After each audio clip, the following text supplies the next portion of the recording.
Hey there, thanks for tuning in. If you're new here, please hit that sub button and join the family.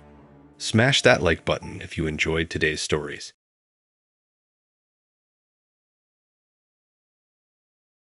When I first matched with Jerome on Hinge, I wasn't expecting much.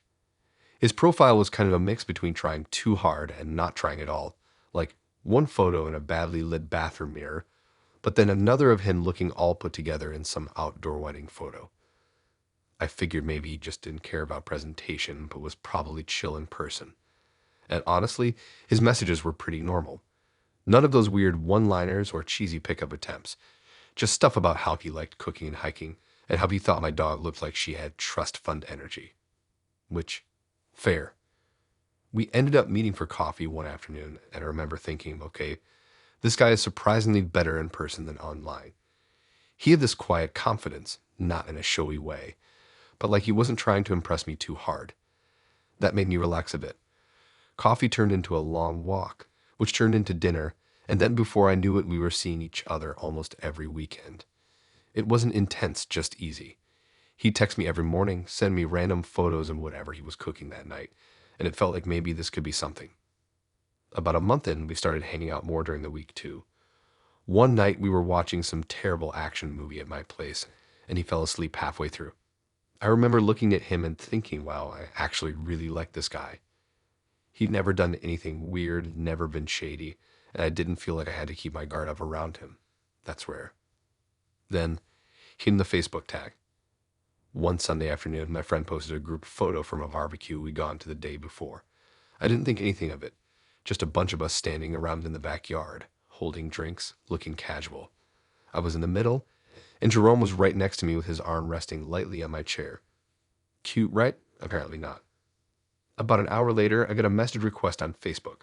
I almost didn't check it because 9 times out of 10 it's some scam account pretending to be a sugar daddy or offering me crypto advice. But the profile picture caught my eye. A woman about my age, maybe a little older, holding a baby bump in a maternity chute. My stomach sank before I even opened it. The message was short but brutal. She said she was Jerome's fiancée. She said they had been together for years. She said she was due in a few months. She said she saw my face in that group photo and recognized Jerome instantly. And she wanted to know exactly how I knew him. At first, I just sat there, staring at the screen like maybe I'd misread something. Then I went through every photo we'd taken together. There weren't many, but enough that it made me feel sick. I thought about the nights he'd been at my place, the times he'd said he was working late, the mornings he left early because of meetings. All those little gaps in his story suddenly had somewhere to go. I'd messaged her back, telling her the truth. We'd met on Hinge. We'd been dating for about a month. I had no clue he was engaged, and I was sorry. She read my reply almost instantly, but didn't write back. I didn't know if she believed me or if she just didn't want to deal with me anymore. And honestly, I didn't blame her. I texted Jerome immediately. No response. Called him twice. Nothing. By that night, his number was blocked, and his Hinge profile had vanished. I guess he didn't feel like explaining. Over the next few days, bits and pieces started to click in my head. The random gaps when he wouldn't reply to texts for hours. The weird way he never wanted to post photos of us or take selfies together. The fact that he never invited me over to his place, saying it was being renovated. All the stuff I'd brushed off as quirks or personal boundaries suddenly felt like neon warning signs I just didn't know how to read at the time. The part that really messed me up was thinking about how normal he seemed. He didn't act shady in the obvious ways. He wasn't overly protective of his phone. He didn't avoid eye contact. He actually seemed present when we were together, like he cared about what I was saying. That's why it hit so hard, because it wasn't some quick fling. He put in the time, the effort, all while having a whole separate life waiting for him at home. A week later, the fiancée messaged me again. This time she said she'd confronted him and he admitted to getting close to someone, but downplayed everything. He said it was casual. He said we hadn't done much, basically trying to make it sound like I was just some random person he met once or twice. That stung. Not because I wanted credit for being important to him, but because it was another reminder that he'd been lying the whole time, to both of us. She told me she didn't know if she was going to leave him. They had a baby coming. Their families were involved. It was complicated. And I got it, I really did. But I also knew I couldn't be part of that mess. So I told her I wouldn't reach out again and wished her the best. The weirdest part is how quickly it all disappeared from my daily life. One week, Jerome was someone I talked to every day, someone I spent hours with, someone I thought I might actually be building something with. The next week, he was gone. No explanation. Just a gap where a person used to be, and life went on. I haven't seen him since. Once in a while, I'll scroll past a baby photo on Facebook and wonder if it's theirs. I'll never know. But I do know that somewhere out there, Jerome is probably telling someone else a story about how he used to see this girl once, like it was nothing. And maybe to him it was. To me, it was just another reminder that some people are really, really good at living double lives. And sometimes you don't even realize you're in one of them until the other person's world crashes into yours.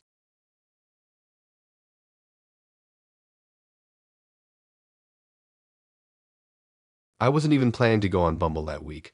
I've been on a bit of a break from dating apps after a string of awkward coffee meetups, and one guy who tried to convince me that owning 3 pet snakes made him emotionally mature. But my friend kept nagging me to at least swipe for fun. I figured fine, I'll log in, swipe a few times, then delete it again like I always do. That's my match with Ammo. Yeah, Ammo. I thought it was a nickname or some kind of gamer tag at first, but apparently it was his actual name. His profile was annoyingly good. Not too many selfies, but enough to show he wasn't hiding anything. A couple of hiking shots, one with a dog, one of him sitting at a picnic table with a coffee looking all relaxed. He had that kind of smile that makes you think he's about to tell you something ridiculous, but in a charming way. He messaged me pretty quickly, and instead of the usual, hey, or how's your day nonsense, he asked if I'd ever eaten something just because it looked cool in a photo. Weirdly specific, but it worked. We ended up going back and forth about all the stupid food trends we'd fallen for. Rainbow bagels, galaxy donuts, whatever that charcoal ice cream thing was that made everyone's mouths look like they'd been chewing on coal. It was easy, it was fun, and it didn't feel like the start of another awkward app chat that would fizzle after 2 days. After a few days of messaging, we agreed to meet for dinner. He suggested this cozy little place downtown that I'd been meaning to try anyway. When I walked in, he was already at a table by the window and he stood up to greet me. He looked exactly like his photos, which I've learned is almost a miracle when it comes to dating apps. He had this calm energy about him, the kind where you feel like nothing could really rattle him. Dinner started off great. We ordered some kind of shared appetizer, and he told me about how he'd grown up nearby, gone away for school, and then moved back a couple years ago. He was funny, but not the kind of funny where you feel like he's performing. I remember thinking, wow, maybe my friend was right to make me get back on Bumble. Then, halfway through the main course, the conversation drifted into politics. Not in a serious debate heavy way, just in that casual way where you find out where someone stands on basic stuff. That's when it got weird. Out of nowhere, he started talking about some law that had just passed and how he thought it was a step in the right direction. At first, I didn't think much of it. Then he kept going. And that's when I realized he wasn't just casually talking about politics. He was talking about voting for things that literally stripped away rights from groups of people, including groups I belong to. I thought maybe I'd misheard him. Maybe he just worded it badly, but nope. He doubled down, casually explaining how he just thinks it makes sense, and how people need to stop being so sensitive. And he said it all like he was telling me about the weather. No hesitation. No awareness of how messed up it was. Just confidently spouting stuff that basically told me, without question, that if he had his way, people like me wouldn't have the same rights. I sat there nodding that weird, polite way you do when your brain is trying to process something without completely shutting down. Part of me wanted to call him out right then and there, but part of me just wanted to finish my food and get out of there as fast as possible. I wasn't going to change his mind over a plate of roasted chicken. The rest of the dinner was a blur. I kept thinking, how does someone so seemingly normal have such garbage views? Like, here's this guy who can talk for 20 minutes about the best way to season sweet potato fries, but also thinks certain people don't deserve the same rights as him. It didn't add up. Or maybe it did, and I just didn't want to believe it. When the bill came, he insisted we split it, which was fine. I always expect to pay my share. But the way he made a big show of calculating it to the cent was something. He even factored in the shared appetizer down to the exact dollar. By the time he was done, I was just trying not to laugh at the absurdity of the night. Here I was sitting across from a guy who could tell me exactly how much I owed for dinner, but couldn't recognize that people like me should have equal rights. We walked out together and he said something about wanting to see me again. I think I mumbled something vague like, yeah, maybe before heading to my car. As soon as I sat down, I blocked him on Bumble. I didn't even want to leave room for him to try and explain himself. There was no explanation that would make it better. On the drive home, I kept replaying the night in my head. The charm, the easy banter, the sudden crash into the reality of who he actually was. It felt like walking into a room you thought was filled with sunlight and realizing it was just a trick of the light. That sounds dramatic, but that's how it felt. One second I'm thinking this could be someone I go out with again. And the next I'm realizing he literally doesn't think I should have the same rights as him. The worst part, if that conversation hadn't come up, I probably would have gone out with him again. Maybe more than once. And I never would have known until way later. It's one of those things that makes you wonder how many people out there are quietly holding views that would make your skin crawl if you knew. I told my friend about it the next day, and she just stared at me like I told her I'd gone out with someone who confessed to stealing candy from babies. She made me promise I wouldn't see him again, which was easy because the thought of it made me want to throw my phone in the nearest river. I think what stuck with me most wasn't even the awful political stuff, though that was obviously the deal breaker. It was how casual he was about it. Like, this wasn't some big moral struggle for him. This was just his everyday mindset, and he was fine with it. That's what made it so unsettling. He wasn't some angry internet troll.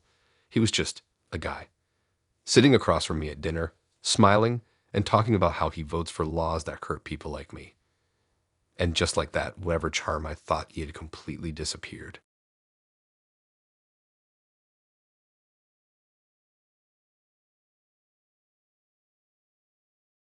I was bored one Tuesday night, lying on the couch, half watching some cooking show where the host kept burning toast, and for some reason I opened Tinder. I wasn't even looking for anything serious, more like background noise for my brain. Swipe a few times, maybe match with someone, maybe don't. No expectations. Then Maddie popped up. Her profile looked like she had her life completely together. Perfect hair in every photo, flawless skin, and captions that actually made me laugh instead of cringe. She had one picture where she was pretending to be super serious holding a massive jar of pickles, and it just looked so unforced and funny that I swiped right without thinking. She matched instantly. That little dopamine hit went straight to my head. We started chatting right away. She was one of those people who can make small talk feel interesting, which is rare on these apps. No weird long pauses, no what you doing texts.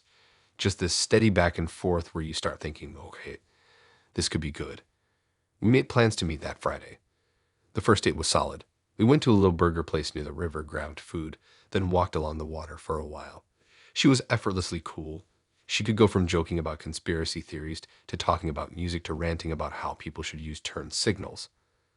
I liked that she didn't make the conversation feel like an interview. And honestly, she was even prettier in person. I figured if the vibe stayed like this, I'd see her again without hesitation. And I did.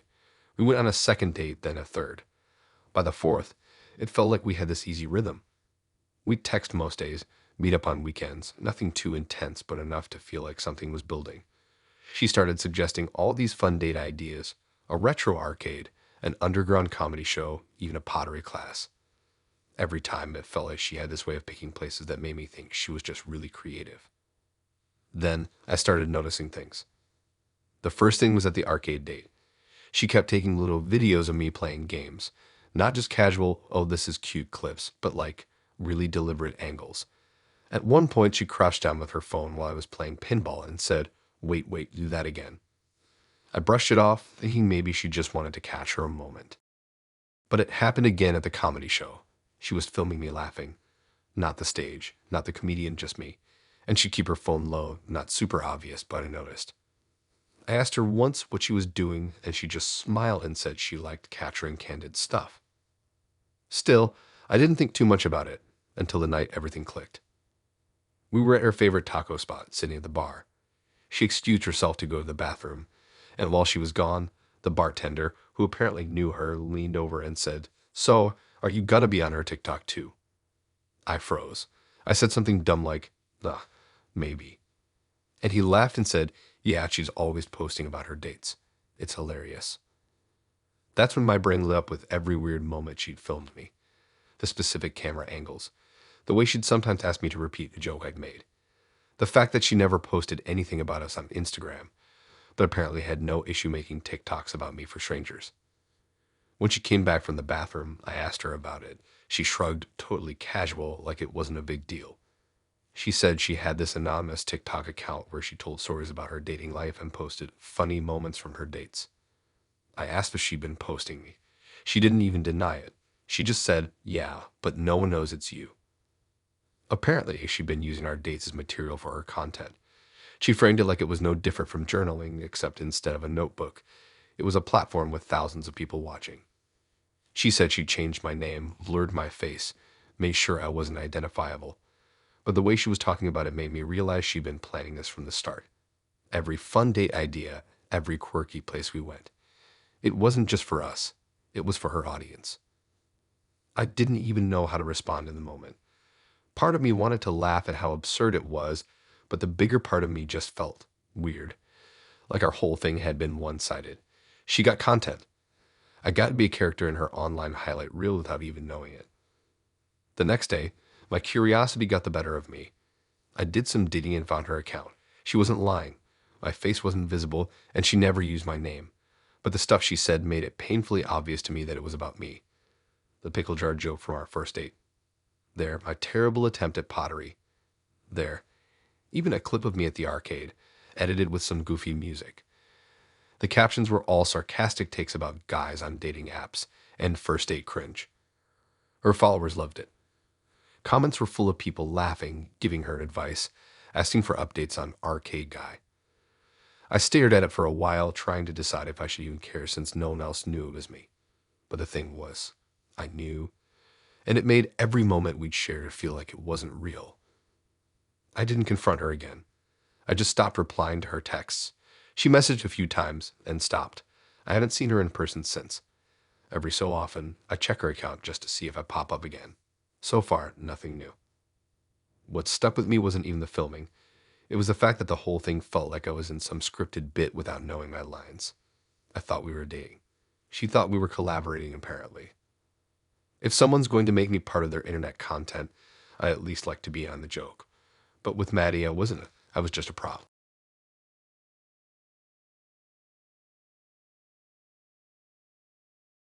The thing about Coffee Meets Bagel is, I never even wanted to be on it. My cousin made my profile as a joke when we were bored one night. She set it up while we were sitting on the floor of my room eating cold pizza, scrolling through her phone like it was a game. I wasn't taking it seriously at all, so of course that's where I met Kevin. His profile was neat, like aggressively neat. Crisp shirt in every photo, perfect lighting, not a hair out of place. Even his dog looked like it had been to a professional groomer right before the picture. His prompts were short and to the point, nothing trying too hard. Honestly, I matched with him more out of curiosity than anything. He looked like the type of person who keeps all their Tupperware organized by size. Our first conversation was fine, very normal. He asked me about my favorite books, my go-to coffee order, and what I like to do on weekends. The kind of questions you can answer without thinking too hard. We met for coffee a week later, and he was exactly the same in person. Polished, well-spoken, and calm. There was nothing flashy about him, but it worked in this subtle way. After that, we started seeing each other a couple of times a week. He'd always have these little interesting facts to share about random stuff, like how octopuses have 3 hearts, or how some towns in Alaska have laws about not pushing moose out of airplanes. That kind of trivia you don't need to know, but makes conversations easy. I figured he was just one of those people who liked collecting weird knowledge. One night, after we'd been seeing each other for maybe 3 weeks, we were sitting in my kitchen having tea. He pulled out this small leather notebook and started jotting something down. I asked what it was, and he just said, "Oh, just keeping track of things." He didn't explain, and I didn't press. I thought maybe he was the kind of guy who journals or keeps to-do lists. But the notebook kept showing up. At restaurants after walks, even once while we were sitting in the park. All these quick notes, like he was trying to capture something before he forgot it. I teased him once about being a secret novelist, and he just smiled and said, "Not exactly." It didn't click until the night I found the recorder. We were at his place for the first time. His apartment was exactly what I expected.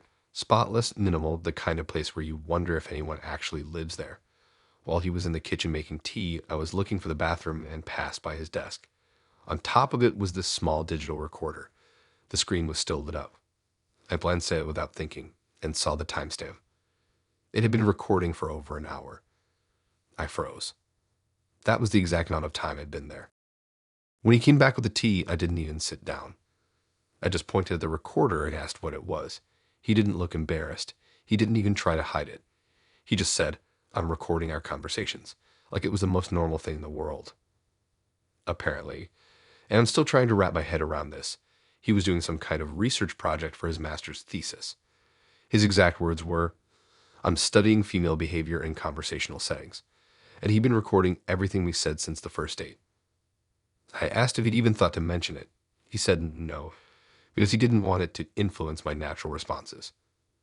I just stood there, trying to process the fact that not only had this guy been secretly recording me for weeks, but I was now apparently part of some academic study without agreeing to it. He said he'd been doing the same with a few other women he was dating, all for data purposes. I asked what he was planning to do with the recordings. He said he'd be analyzing patterns, tone, word choice, basically dissecting every conversation to see how women respond to different social cues. Then he'd be writing a paper about it, like that somehow made it fine. The worst part was how calm he was about it. He didn't think it was creepy or invasive. He thought it was clever, scientific. Even when I told him how messed up it was, he just kept saying he'd anonymize the data like that was the only thing that mattered. I grabbed my stuff and left. The whole ride home, I kept thinking about every single conversation we had. Every dumb joke I'd made, every story I'd told, every casual detail about my life. All of it sitting on some hard drive for him to pick apart later. It made my skin crawl. The next day, I blocked his number. He never tried to contact me again, which honestly made me wonder if I'd just been another subject to check off his list. Like once he had enough recordings, my part in his little experiment was done. It's not like I'm against research or science, but if you're going to involve actual people in your study, maybe let them know. I would have never agreed to be part of it, and I still can't believe he thought it was okay. Now, anytime I see a guy pull out his phone mid-conversation, a tiny part of me wonders if I'm about to end up in another one of Kevin's files.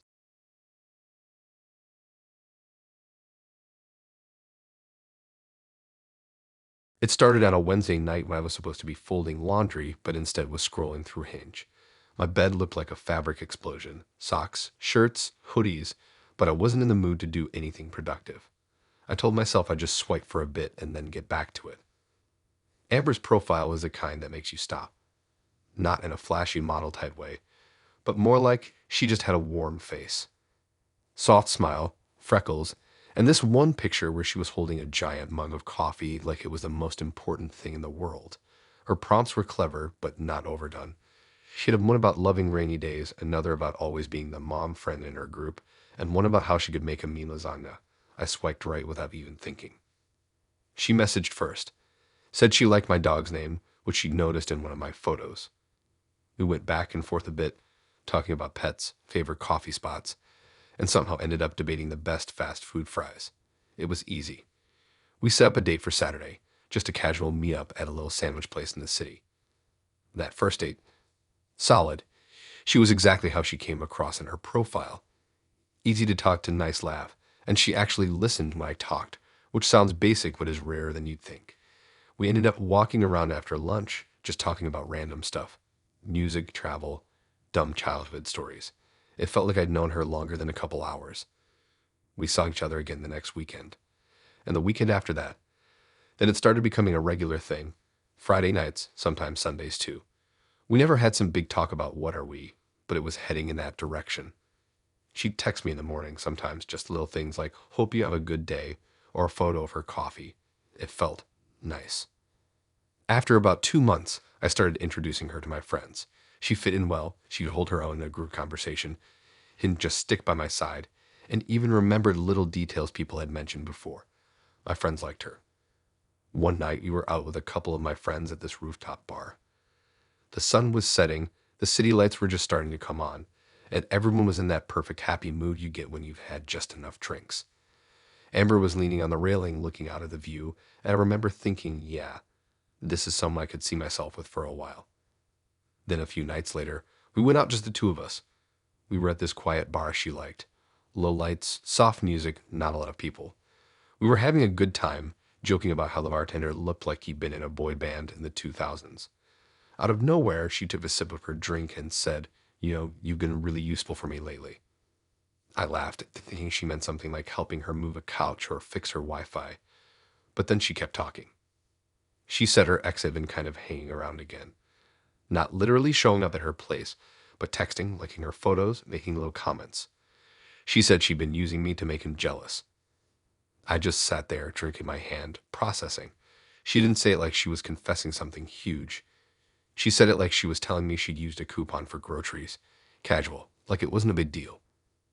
She kept going, explaining that things with her ex had been messy and that she knew posting pictures with me and showing that she was dating someone new would get under his skin.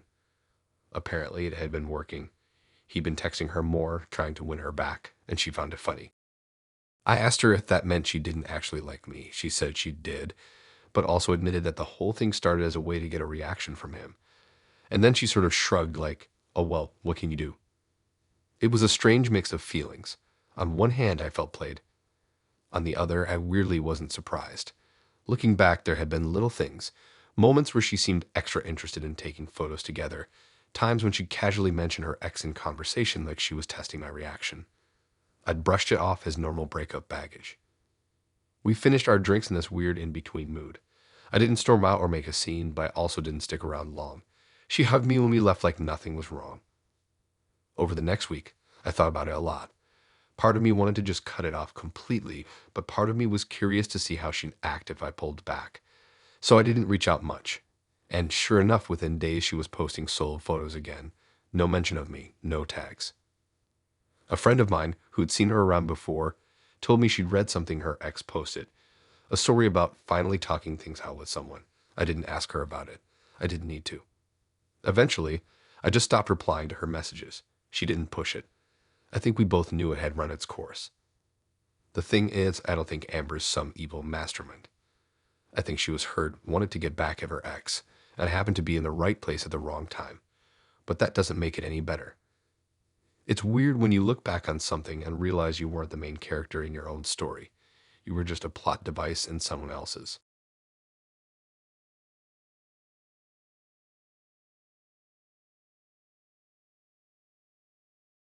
I wasn't even looking for anything serious when I matched with Zidane.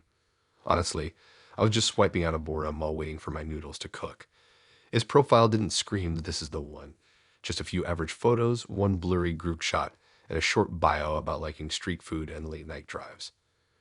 But his messages were quick, funny, and didn't make me cringe, which is already a small miracle on Tinder. We started chatting, and it was weirdly easy. He had this way of keeping a conversation going without making it feel forced. He'd ask about my day, throw in a joke, send a random meme. Nothing that deep, but enough to keep me interested. After a few days, we decided to meet up for a late coffee. First impression, he was better looking in person. Taller than I expected, nice smile, and this calm confidence that wasn't in his photos. We sat in this little cafe tucked away on a quiet street and talked for a couple of hours. He told me about his job, his favorite music, and how he just moved into a new place. I told him about my work, my dog, and how I always order the same coffee. It wasn't fireworks, but it felt comfortable. We kept meeting up over the next few weeks. Dinner here, drinks there, a couple of walks in the park. He was consistent without being overbearing. Checked in most days, made plans, actually showed up. I started thinking maybe this could turn into something. Then one night we were walking back from dinner and ran into a guy who clearly knew him. They did that quick hey man hug, asked how each other had been, and then the guy looked at me and said, so, this is the girlfriend. I smiled awkwardly, waiting for Zidane to introduce me. He didn't. He just laughed it off and said, nah, just a friend. I tried not to read too much into it, but it stuck in my head. Why dodge introducing me? We'd been seeing each other for weeks. Even someone I'm seeing would have been fine. A couple of days later, I was scrolling through Facebook when I saw a post from a mutual friend of a friend. Some group photo from a party. And there in the corner of the photo was Zidane. Same jacket he wore when we met for coffee, same smirk. Except the caption tagged him under a different name. It wasn't Zidane. It was something totally different. At first, I thought maybe it was a nickname situation, like how some people go by their middle name. But then I started digging. I typed his real name into Google. The first few results were normal, random social media accounts, maybe a LinkedIn profile. But then I saw a news article. It wasn't ancient either. It was from less than 2 years ago. Fraud charges, multiple counts, identity theft, impersonation. The article talked about how he used fake names to scam people out of money, fake jobs to get into places he wasn't supposed to be, and even pretended to be someone else entirely for months at a time. There was a mugshot. I stared at it for a solid minute, trying to make it not look like him, but it did exactly him. I sat there feeling my brain do that thing where it tries to rewrite reality. Like maybe this was someone else who just looked like him, but I knew it wasn't. It all made sense. The vague job description he always gave me, the way he never introduced me to anyone in his life, a different name in that Facebook post. I decided to confront him, but not in a dramatic way.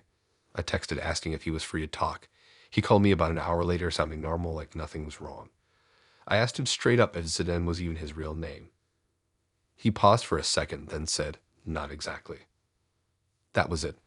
No apology, no real explanation, just not exactly. He tried to spin it like it was no big deal, like he just preferred the name Zidane. I brought up the article. He didn't deny it. He said it was complicated and that people blow things out of proportion. He told me he'd been dealing with some legal stuff, but it wasn't what it looked like. I didn't buy it. The more he talked, the more I realized he was trying to control the story.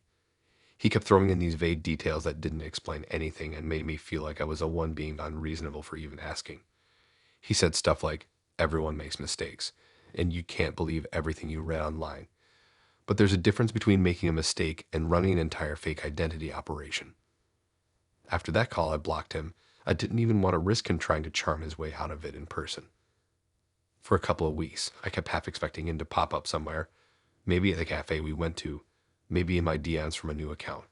But he didn't, which made me think he'd either moved on to the next person or was laying low. It still weirds me out when I think about it. Not just the lying, but the fact that I never even suspected it. He didn't give off any of the typical red flags I usually look for. No dodgy disappearing acts, no weird mood swings.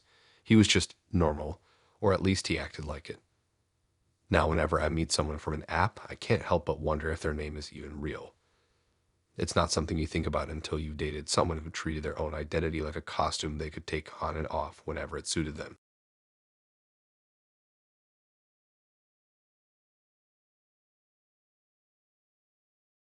I'd been on Bumble for about a month and was already tired of the usual routine. Match, small talk, maybe one date, then either costing or realizing the person was way different in real life. I started swiping less, mostly when I was waiting for my bus or trying to ignore emails at work. That's when I matched with Vanessa. She looked normal. I know that sounds like I'm underselling it, but honestly, normal is underrated. No obvious filters, no weirdly staged bikini shots in front of luxury cars. No, here I am at Machu Picchu humble brag travel photos. Just her, smiling in a sundress, walking her dog, and laughing in some blurry photo with friends. She messaged first, said something about how my profile photo looked like I just read a bad joke, which was accurate.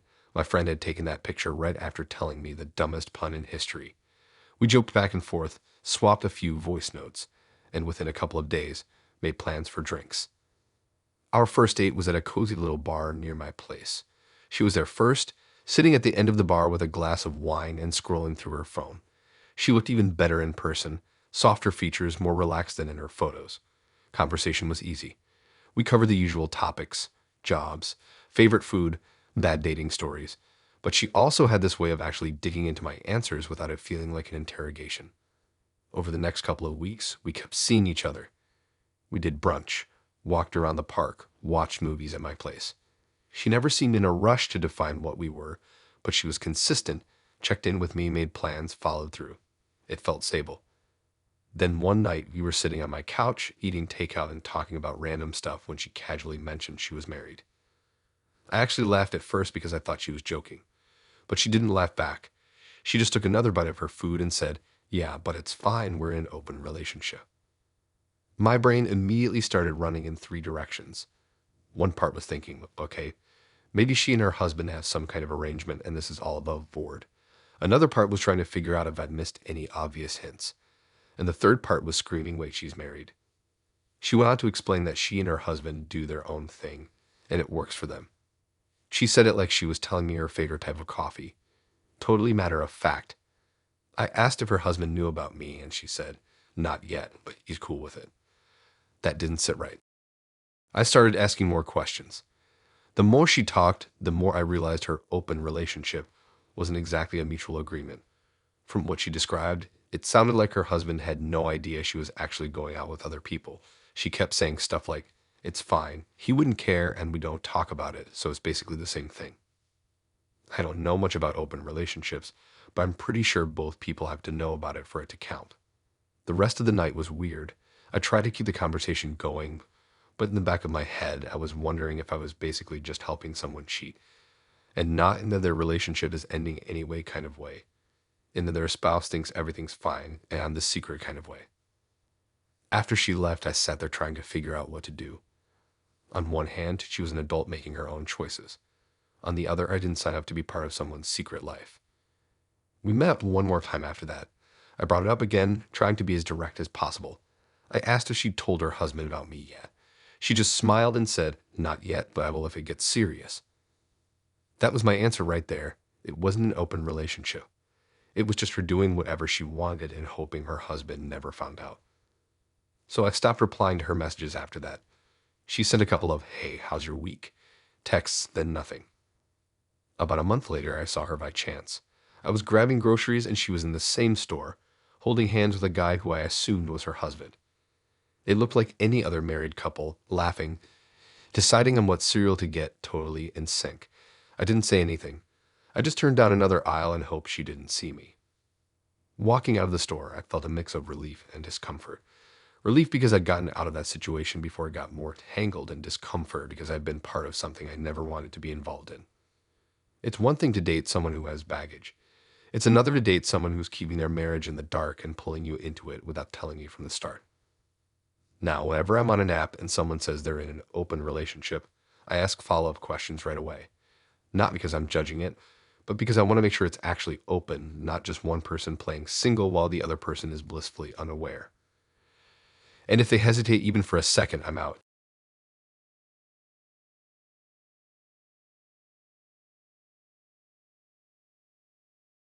It wasn't even supposed to be a date, at least not at first. I'd been on Hinge for a couple of weeks, but I wasn't in a hurry to meet anyone. I was just matching with people and chatting here and there. Brian was one of those matches I almost didn't reply to. His photos were a mix of nice and awkward. One was him at a beach in sunglasses, one looked like an old graduation shot, and then a random one of him with a parrot on his shoulder. The prompts were fine. Nothing amazing, nothing terrible. The only reason I replied was because he sent me a message about one of my photos, the one where I'm holding a giant pizza slice. He asked where I got it, and it turned into this whole conversation about the best pizza spots in the city. That went on for a couple of days, and eventually he asked if I wanted to grab a slice with him. When we met, he was a lot more confident than he seemed in his profile. Tall, kind of scruffy, with this easy way of talking that made me feel like I'd known him longer than a few minutes. We ended up getting more than just a slice. We sat in the little outdoor seating area for hours, swapping stories and people watching. He was funny without being loud, charming without trying too hard. The first few dates were great. We did the pizza thing again, went for drinks, even checked out a little street fair one weekend. He seemed curious about everything, asking me about my family, my work, my friends. I liked that he actually seemed to listen. After about 3 weeks, he invited me to a small get-together with some of his friends. It was at this casual bar, nothing fancy. I was a little nervous because meeting someone's friends always feels like a big step, but I figured it would be a good way to see another side of him. His friends were friendly right away. They asked me how we met, how long we'd been seeing each other, all the usual stuff.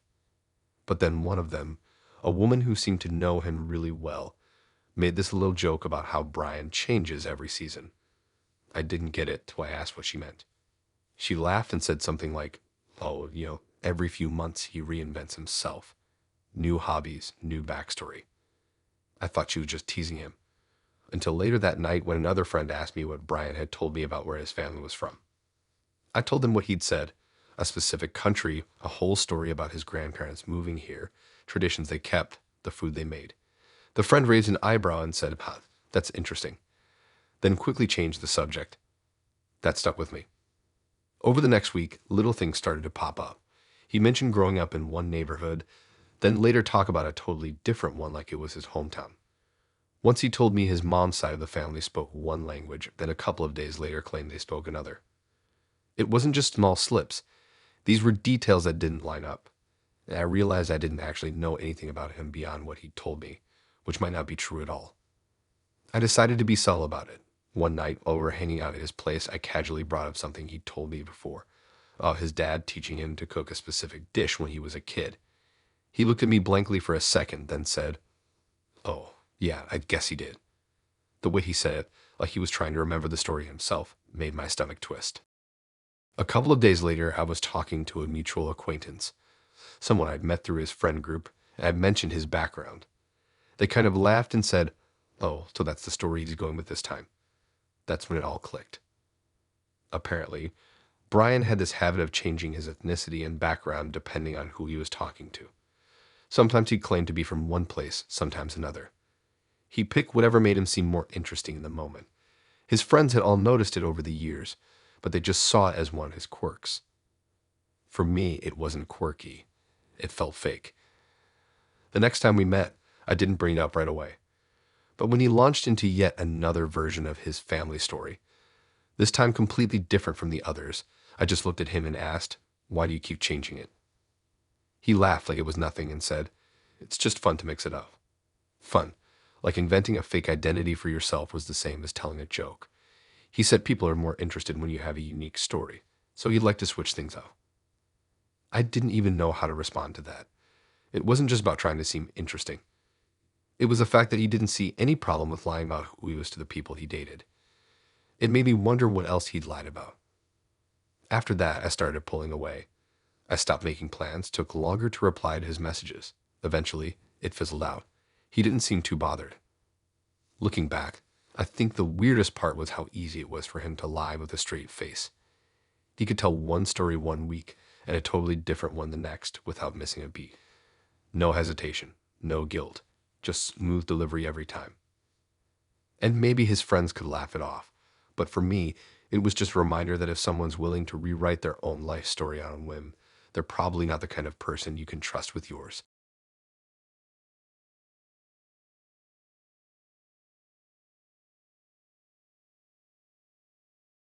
I don't usually match with people like Lauren, not because I have some strict type, but because most profiles that look that put together usually come with a weird influencer energy that makes me want to run the other way. Her photos looked like they belonged in a travel magazine. Perfect beaches, rooftop bars, city skylines. But her bio wasn't braggy. It just said she was new to the area, liked strong coffee, and was always looking for an excuse to order dessert. She messaged me first, which I liked. Asked me about my favorite local spots since she wanted to explore the city like a local. We started talking and she was surprisingly down to earth. No weird pauses, no overly scripted replies. She asked if I wanted to meet for coffee later that week, and I figured why not.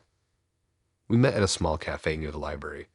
She was already there when I arrived, sitting at a corner table with her phone face down and a latte in front of her. She was just as good looking in person, but more approachable than her profile suggested. We ended up talking for 2 hours about everything from our favorite breakfast foods to the time she tried to learn to surf and almost ran over a guy in the water. That first meeting turned into a second, then a third. She was fun to hang out with, always suggesting something new to do. We went to a night market, a pop-up art exhibit, even a random trivia night at a bar. There was this energy about her that made me want to keep saying yes to whatever she suggested. About a month in, we were sitting in a quiet wine bar when she leaned in a little and asked me something that caught me completely off guard. "If I asked you to pretend to be my fiancé, would you do it?" I thought she was joking. I laughed and said something dumb like, "Sure, if you buy the ring." But she didn't laugh. She just stared at me, waiting for an answer. When I realized she was serious, I asked her why. That's when she told me about her situation. She said she'd been living in the country on a work visa, but it was about to expire. She looked into her options, and one of them was marrying a citizen to get residency. She said it would just be for show, nothing romantic, but it would help her stay. At first, I thought she meant long-term, like after we'd been dating for years. But no, she meant soon. As in within the next few months. She said it wouldn't change anything between us, and she'd even make it worth my while. I sat there trying to process it. We hadn't even had a what are we talk yet, and she was asking me to marry her, not because she was in love, but because she didn't want to leave the country. She told me she had a couple of friends who'd done it before, and it worked out fine. She said we just have to act like a couple for the immigration process, go to a few interviews together, maybe stage some photos to make it look real. She made it sound almost like a fun project. But I couldn't shake the fact that it was a huge deal. It wasn't just some casual favor. It was lying to the government. And also, we barely knew each other. I told her I wasn't comfortable with it. She didn't get mad, but she looked disappointed. She said she understood, but hoped I'd think about it. Over the next week, she kept bringing it up in little ways, not pressuring exactly, but hinting.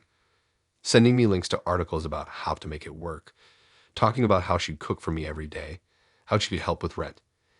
It was like she was trying to pitch me on a business deal instead of a relationship. The weirdest part was, outside of that, things between us stayed pretty normal. We still went out, still had fun, still joked around. But the whole time, in the back of my head, I kept thinking about that question. One night, we were walking back from dinner and she mentioned casually that she'd been talking to a friend who could help us with the paperwork if I agreed. That was it for me. It was no longer just a hypothetical. She was planning it out like it was already happening. I told her again, clearly this time, that I wasn't going to do it. She nodded, but I could tell she wasn't happy. After that, the text slowed down. She stopped suggesting plans. A couple of weeks later, I saw her post a picture with another guy. No caption, but it looked like a date. I didn't need to ask. I'm pretty sure she'd just moved on to someone else she thought might say yes. The whole thing was surreal. I'd gone from meeting someone for coffee to being asked to commit immigration fraud in less than a month. And the thing is, she never came across as shady until that moment. She wasn't using fake names. She wasn't hiding anything about her life, except for the part where she needed a fake marriage to stay in the country. Now, whenever someone I meet says they're new to the area, I can't help but wonder if they're going to ask me to marry them for paperwork purposes.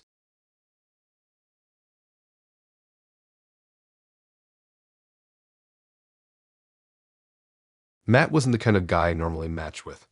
My usual swipe pattern leaned more toward people who looked like they'd spend a Saturday reading in a coffee shop, not out climbing mountains.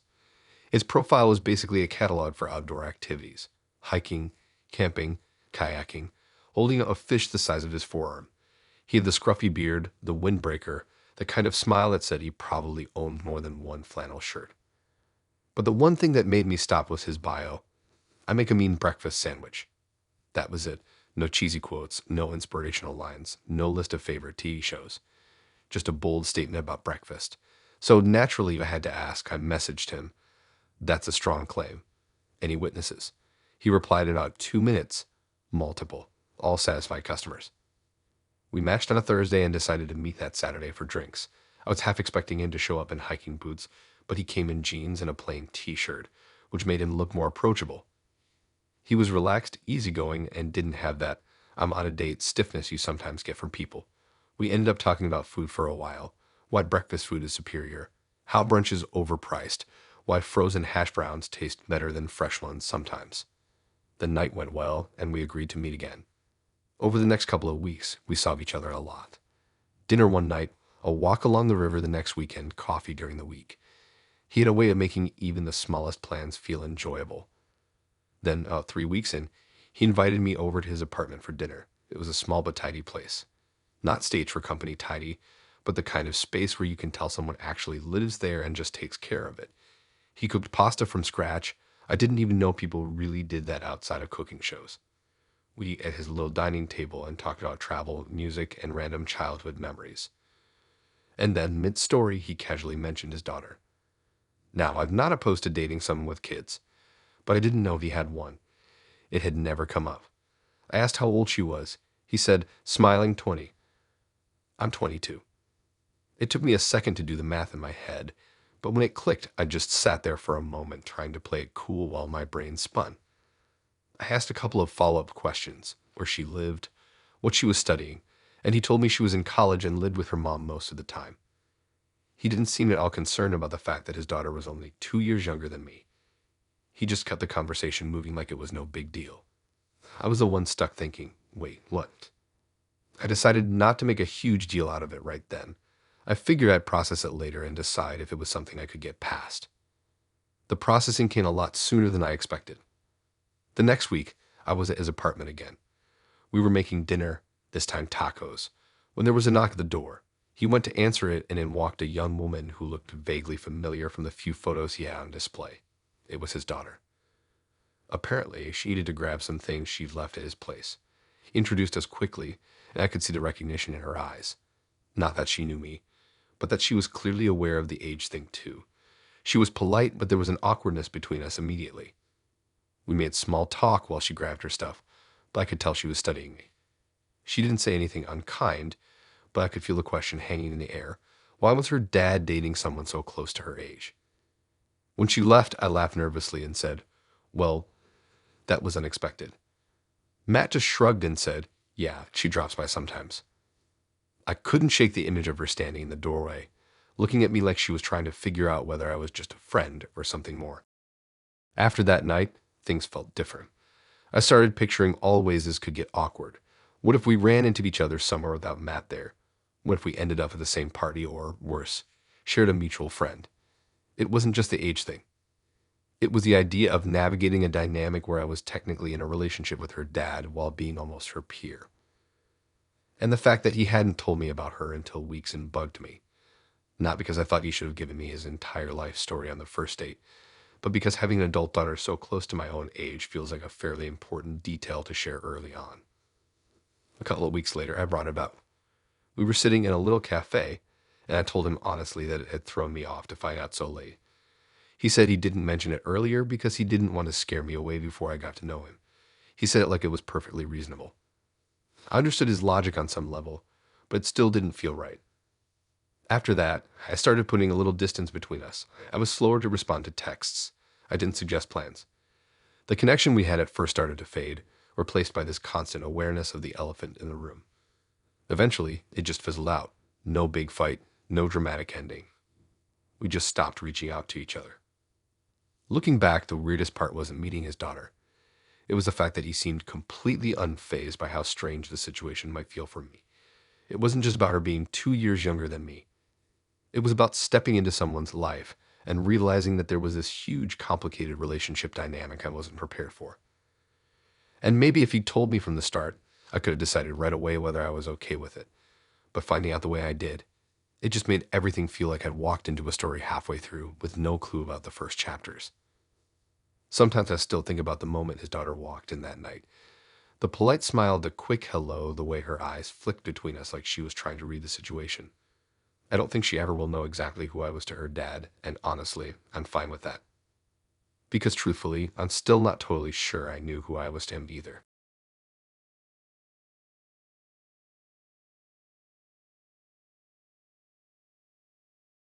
I'd matched with Emily on one of those afternoons where I was just swiping to avoid doing something else. I'd been staring at my laptop for hours trying to finish work. My brain felt like soup, so I thought, fine, 5 minutes on Hinge. She popped up almost instantly. Her profile didn't look like she'd spent hours curating it. No overposed vacation shots or fake laughing with my salad pictures. Just bright, clear photos. A messy bun with a hoodie in one, holding a giant pretzel in another, and one with friends at what looked like a street market. There was a warmth to her face, and it didn't look like she was trying too hard. One of her prompts said, "I'll know I found the one when they can make me laugh in a quiet library." I messaged her so I'd get us kicked out in 5 minutes. She replied almost instantly. Then it's a date. We set it up for Friday. I figured it'd be coffee or something low-key. Instead, she suggested this rooftop bar she liked. It had string lights, city views, and a tiny elevator that felt like it was older than the building itself. She was already there when I arrived, leaning against the railing, hair catching the wind a little. She smiled as soon as she saw me, and I knew I was going to like her. The conversation just worked. No weird lulls, no running through the generic dating script. We talked about food, travel, bad reality shows, even the fact that she once signed up for a pottery class just because the instructor was cute. I left thinking, yeah, I'd see her again. We did.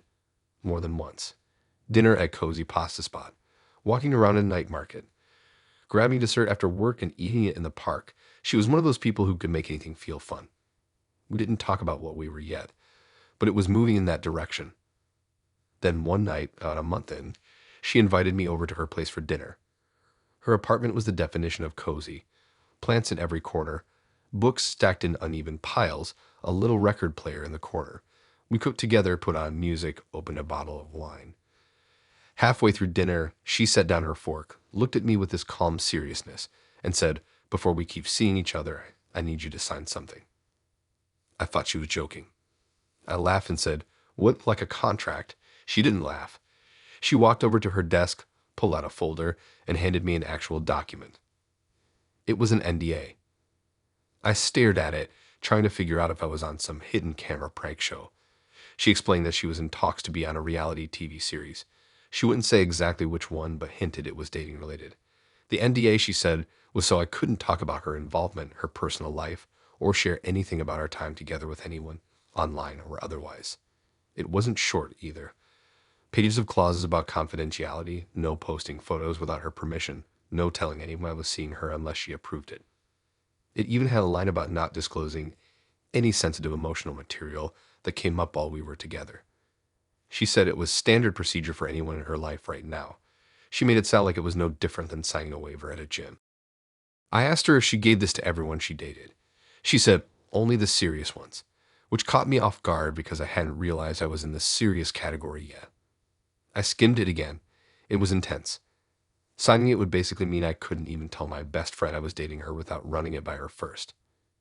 She told me she totally understood if I didn't want to sign it, but that if I didn't, she couldn't keep seeing me. She said she couldn't risk any leaks before the show aired. I didn't sign it that night. I told her I needed to think about it. She seemed fine with that, poured us both more wine, and moved the conversation on to lighter things. But the whole time, I kept glancing at that folder sitting on her desk. Over the next few days, I went back and forth in my head. Part of me thought it could be kind of exciting, dating someone about to be on TV. But another part of me hated the idea of having my personal life bound up in legal paperwork just to see someone. We met again the following week. She brought it up almost immediately. Asked if I'd made a decision. I told her honestly that I wasn't comfortable signing an NDA just to date her. She didn't push. She just nodded and said she understood, but that it meant we should probably stop seeing each other. It wasn't cold, more like she'd already prepared for that outcome. That was it. No argument, no drawn-out goodbye. She hugged me at the door, wished me well, and that was the last time we talked. A couple of months later, I was scrolling on my phone when a trailer for a new dating reality show popped up. And there she was, Emily, laughing on a beach giving interview snippets, walking into some fancy villa with a glass of champagne. She hadn't been lying. Watching her, I realized I probably made the right choice. Even if I had signed, I would have ended up as some background figure in a carefully curated storyline. And from what I could tell, half the relationships on that show barely lasted past filming anyway. Sometimes I think about how different things might have gone if she'd never brought out that NDA. But then I remember that even without the paperwork, there would have been an entire camera crew in her life soon enough. And I'm not built for that.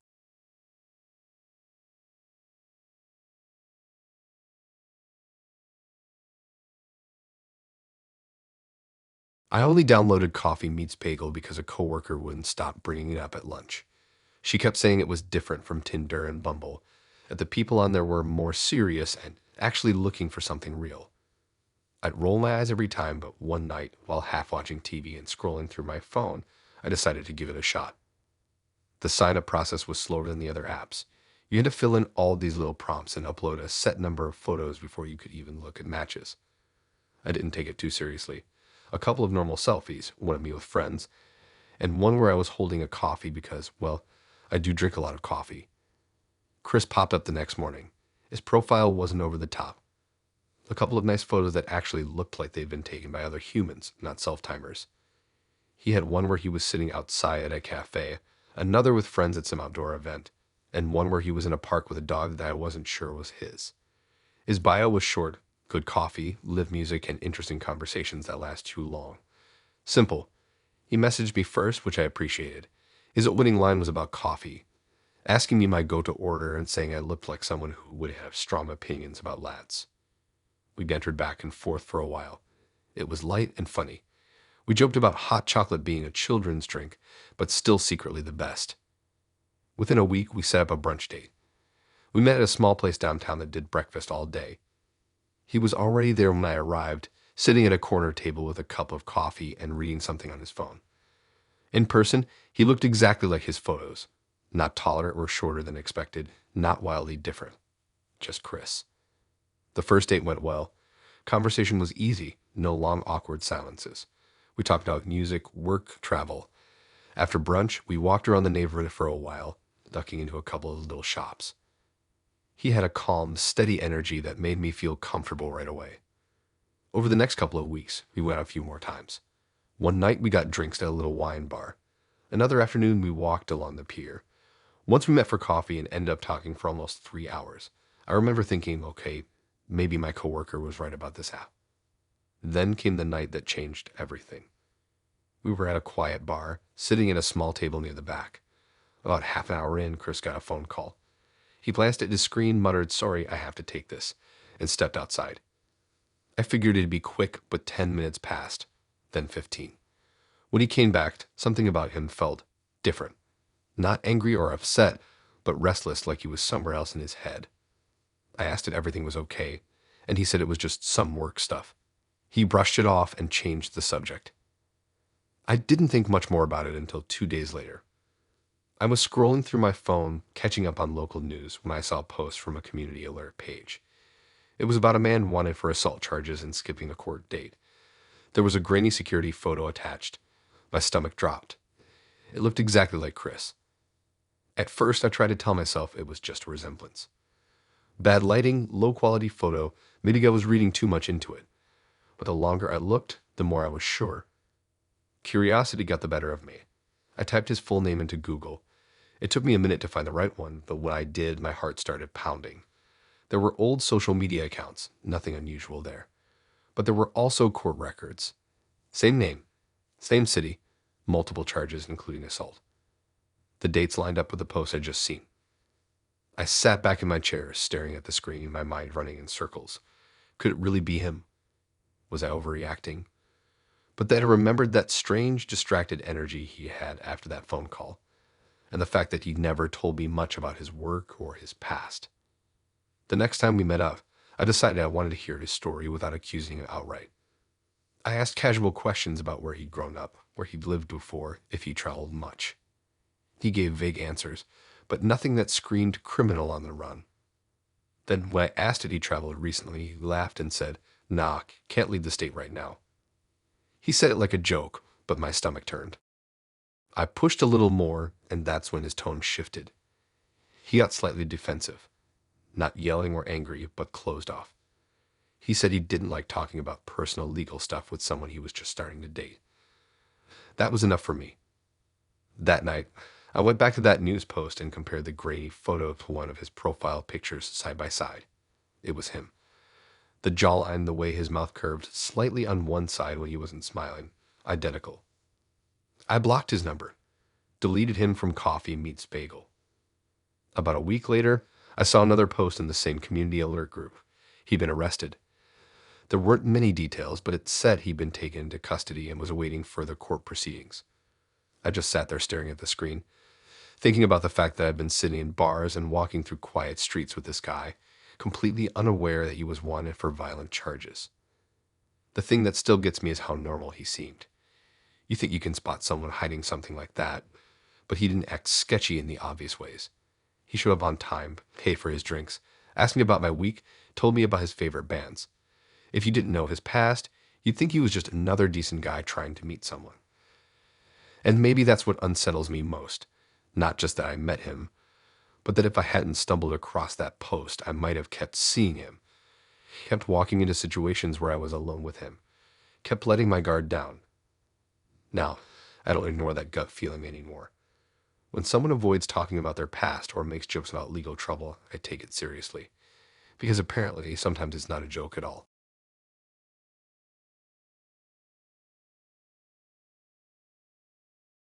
I matched with Julia on a rainy Tuesday night when I was sitting in my kitchen eating cereal straight from the box and wondering why I even still had Tinder on my phone. I wasn't looking for anything deep that night, just swiping to see who was out there. Julia's profile jumped out mostly because it didn't look like she was trying too hard. She had 3 photos, one of her at a street festival with a huge cotton candy, one laughing with her hair flying everywhere, and one where she was sitting on a porch holding a drink in a mason jar. Her bio just said, looking for someone curious, funny, and willing to try the weirdest thing on the menu. That was enough for me to swipe right. We matched instantly. Her first message was, "So, what's the weirdest thing you've eaten on purpose?" I told her about the time I tried pickled quail eggs at a night market. She said I was brave, but also a little suspicious. It was an easy, flirty conversation that kept going for days. By Friday, we had plans for drinks. She picked a bar I'd never been to, one of those places with string lights in the back patio and a menu that used words like artisanal for everything. She was already there when I showed up, sipping something clear with lime. She stood up to greet me, warm smile, strong eye contact, and we dove right into conversation. That first night was great. She had a quick wit and this easy laugh that made you want to keep talking just to hear it again. We closed the bar down without realizing it. We saw each other again the next week, then again after that. Dinner, walks, lazy afternoons sitting in parks. She always had new ideas for where to go. She wasn't one of those people who just said whatever you want to do. She actually made plans, and I liked that. It was maybe 2 months in when things took a turn. We were sitting at her place, a cozy apartment with plants on every windowsill and candles everywhere, drinking wine and talking about our weeks. She suddenly got this look like she was debating whether to say something. Then she said, "So, there's something you should know about why I picked you on Tinder." At first, I thought it was going to be a compliment, like she liked my smile or my dog or something. But nope, she leaned back, took a sip of wine, and said, "I've been doing a little social experiment." Those two words, social experiment, made me freeze. She explained that she'd been dating different men based on specific income ranges to see if she noticed any patterns in how they acted, what they talked about, and how they treated her. She had apparently been keeping track in a spreadsheet. A spreadsheet. She laughed while telling me this like it was quirky and harmless. I sat there trying to process the fact that she essentially put me into a category before she even met me. I asked, "So, which category am I?" She smiled and said, "You're in the mid-tier." She actually used those words. She told me she'd met guys in what she called low, mid, and high ranges, all based on what she could piece together from their profiles, jobs, and first date conversations. Then she'd compare them, noting things like how much they offered to pay for dates, what they considered fun, even the brands of clothes they wore. I didn't even know how to react. Part of me wanted to laugh because it was so absurd, but another part of me felt weirdly used. She hadn't been dating me for me. I was just a data point. I asked her if this was for some kind of research project or paper.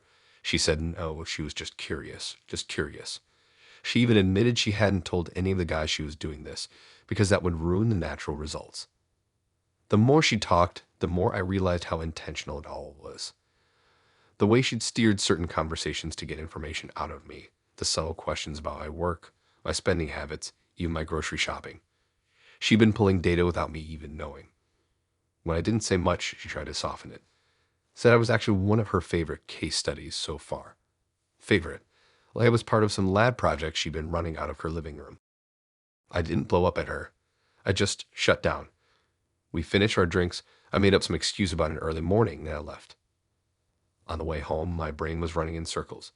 I kept replaying little moments from our dates, questions she'd asked that I thought were just casual conversation, but now felt like interrogation disguised as flirting. It made everything feel less genuine. She texted me the next day like nothing was wrong. Just a casual, "Had fun last night." I didn't reply right away. When I finally did, I kept it short. Over the next week, our conversations fizzled. I didn't bring it up again, and neither did she. Eventually, we just stopped talking altogether. About a month later, a friend sent me a screenshot of a Reddit thread. It was from some anonymous account, but the writing style and details made my stomach drop. The post was about someone dating across income brackets and keeping track in a spreadsheet. It was her. No doubt about it. She was sharing her findings with strangers online. I didn't even know what to think. On one hand, she wasn't naming names. On the other, there was something about seeing my life, my dates, my conversations, boiled down to bullet points in an online post that made me feel exposed. The wild thing is, I don't think she saw it as cruel.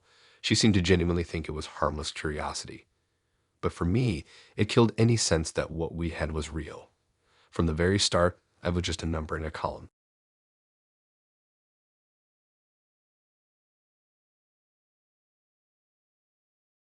I matched with Daniel on a Sunday morning while I was half asleep and scrolling through Bumble before even getting out of bed.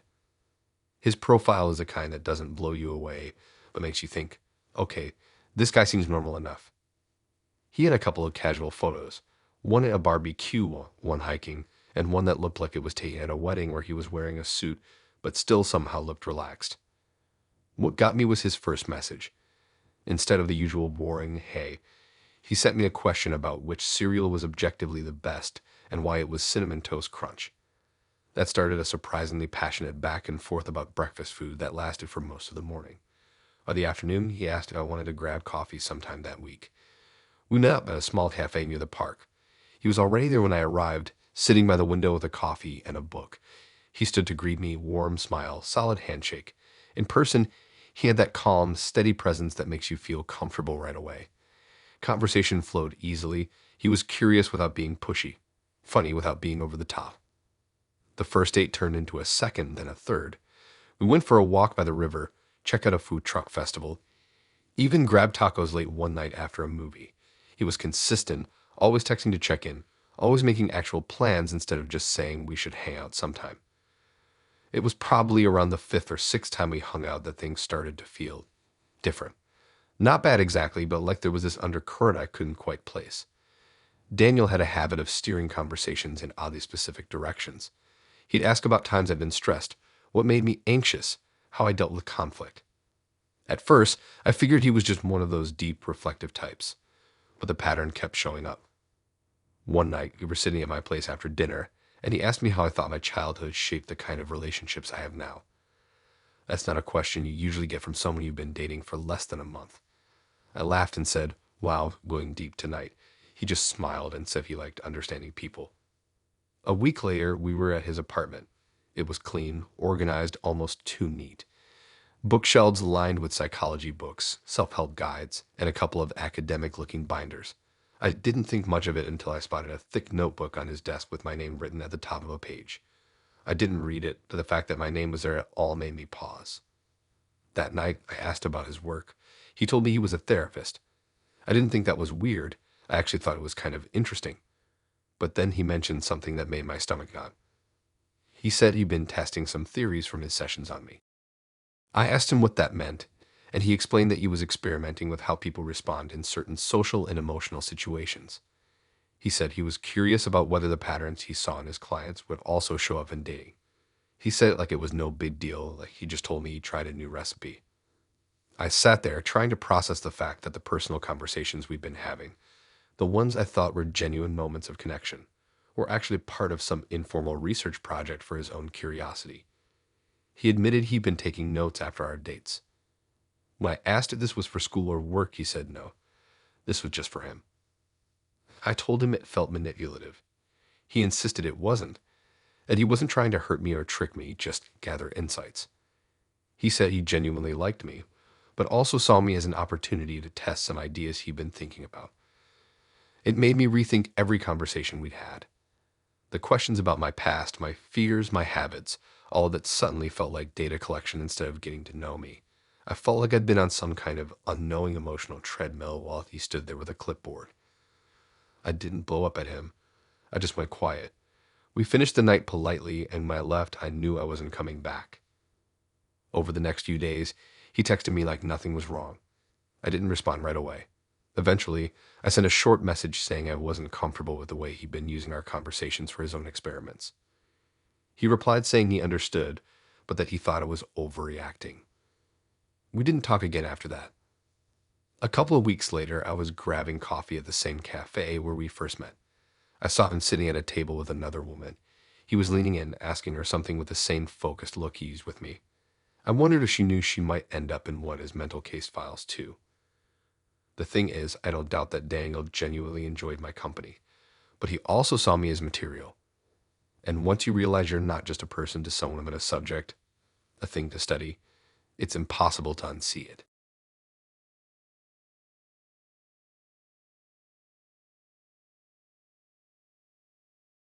It started on one of those nights where I wasn't even in the mood to talk to anyone. I was just swiping on Hinge because I couldn't sleep and my phone was the only thing keeping me company. That's when Brooke's profile popped up. She had this big open smile in every photo and looked like the type of person who always had some weekend adventure planned. Her profile prompts were light but funny. One said, "I'll never turn down dessert." Another was, "Let's debate pancakes and waffles." And the third one was, "Dating me is like getting a warm cookie right out of the oven." It was cheesy, but in a way that made me grin. I swiped right without even thinking. We matched instantly, and she messaged first. Something about how my dog looked like he secretly judged people for not bringing snacks. It was a quick icebreaker, and we started chatting. We went back and forth for a couple of days, nothing too heavy, just movies we liked, food we'd order if calories didn't count, and which type of fries were the best. By the end of the week, she asked if I wanted to meet up for coffee. We picked this cute little place that had couches and mismatched mugs. She was already there when I arrived, sitting cross-legged on a couch with a latte in front of her. She stood up, gave me a quick hug, and it felt natural right away. The conversation was easy. She was warm, funny, and good at making eye contact. We talked for a couple hours and decided to see each other again. The second date was a walk in the park, followed by grabbing a bite at a taco stand. The third date was dinner at a casual restaurant where she ordered dessert before the main course just to set the mood right. I liked her energy. She was spontaneous, but not in a chaotic way, just fun. After a few weeks, we were seeing each other regularly. We'd do weekend brunches, movie nights, and late night walks. She'd text me in the middle of the day just to say she'd seen something that reminded her of me. It felt like something was building. Then I started to notice something odd. Every time things seemed like they might naturally lean toward getting physical, a long kiss at the end of a date, a cuddle that lasted a little too long, she would suddenly change the subject, stand up, or say she had to go. At first, I thought maybe she just wanted to take it slow, which was fine, but it was happening every time without exception. After about a month, it started to feel less like taking it slow and more like a deliberate wall she was keeping up. I didn't push her.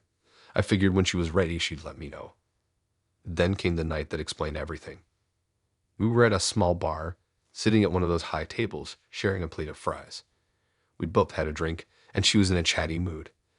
At one point, she leaned in and said, "So, there's something I should tell you." I braced myself. She told me that she had a bet going with her friends. The bet was to see how long she could date someone without any physical intimacy at all, not even making out, before they either called her out on it or ended things. I just stared at her for a second, trying to figure out if she was serious. She laughed and assured me it wasn't malicious. It was just a fun challenge. Apparently, the winner would get bragging rights and the loser had to buy the group dinner. I asked her if that meant she wasn't actually interested in me. She said she was, but also admitted that the bet was part of why she'd swiped right on me in the first place. She said I seemed like the type of person who wouldn't pressure her, so she thought it'd be a good test case. Hearing that felt weird. I wasn't angry exactly, but I did feel a little toot. I'd been showing up, going on dates, opening up about my life, thinking we were building something, and to her, it had been a mix of dating and playing a game with her friends. I tried to play it cool in the moment, but I think she could tell my mood had shifted. We finished our drinks, said goodnight, and I went home feeling like I'd been a background character in someone else's group chat. The next couple of times we texted, things felt off. She'd send me memes or tell me funny stories about her day, but I couldn't shake the thought that every update was potentially being screenshotted and sent to her friends with some "lol, he still hasn't figured it out" caption. A week later, I decided to bring it up again. I told her I wasn't comfortable being part of some bet, even if it was meant to be harmless. She tried to downplay it, saying it was just a silly thing and that she did genuinely like me. The fact that she'd been keeping it from me for over a month made it hard to believe her. We didn't fight. I just told her I didn't want to keep seeing her if I wasn't sure what her intentions were. She said she understood. That was the last time we talked. A couple of weeks later, I bumped into a mutual acquaintance who happened to know her. They mentioned that Brooke had won the bet. Apparently, she'd managed to keep dating me without crossing any lines longer than her friends thought she could. They said she'd told the story like it was some lighthearted joke. I didn't say much, just nodded, smiled, and changed the subject. Now, I'm not against someone wanting to take things slow. That's totally fine. But there's a big difference between taking your time because you want to and doing it because you're trying to win a dare your friends came up with over brunch.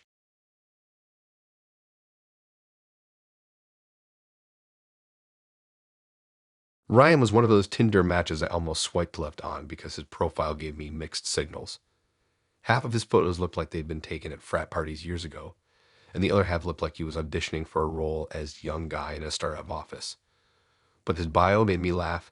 It just said, great at making pancakes, terrible at parallel parking. We matched on a Wednesday night.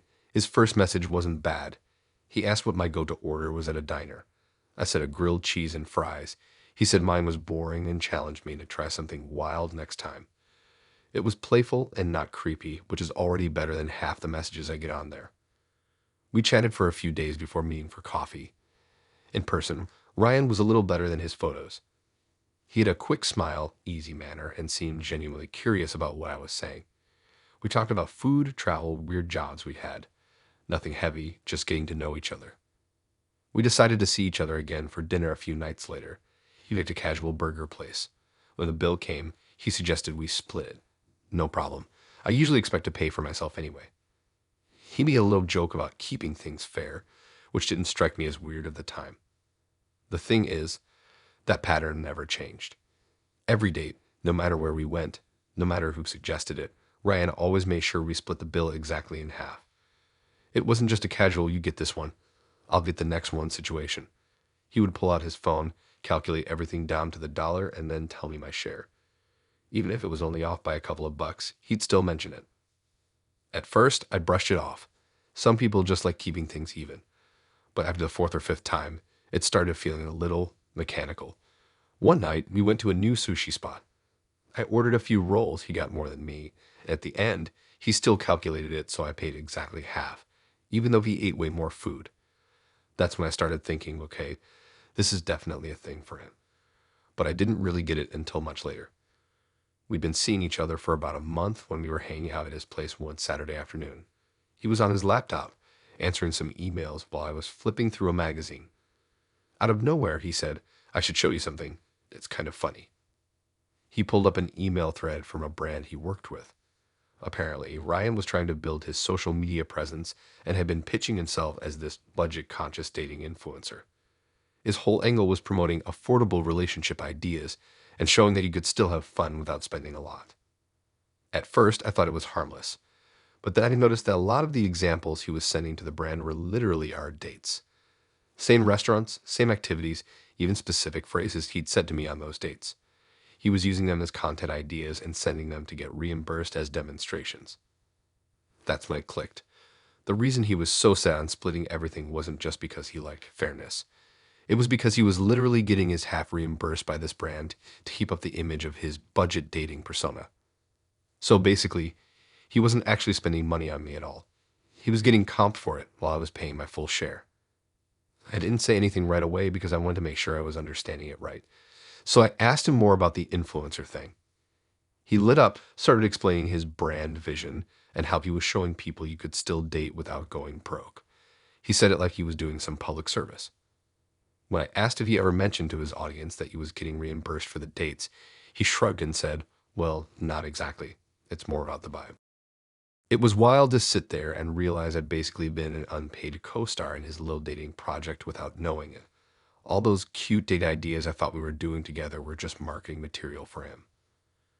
Later that week, I decided I couldn't just let it slide. I told him it felt kind of manipulative to not mention he was turning our dates into sponsored content. I said it would have been different if he told me from the start. At least then I could have decided if I wanted to be part of it. He didn't get defensive exactly, but he did that thing where someone acts like you're overthinking something. He said, it's not like I'm making you do anything. We're just going on dates. But that wasn't the point. The point was that you've been framing our entire time together through a lens that benefited him financially while pretending it was just for fun. After that, I pulled back. I stopped making plans, stopped replying as quickly. He noticed, of course. He asked if I was losing interest. I told him I just didn't think we were on the same page about what dating was supposed to be. We didn't have a blow-up fight or anything dramatic. I just let it fizzle. A couple of weeks later, I saw him post a video on Instagram about how to date for cheap without being cheap. And I recognized almost every clip from our time together. I was in a couple of them. My face blurred, but definitely me. It was one of those moments where you realize you weren't dating a person, you were part of their content. And once you see that, you can't unsee it. Now, when someone insists on splitting every single thing right down the middle from day one, I can't help but wonder if it's because they've got a brand deal in their inbox somewhere.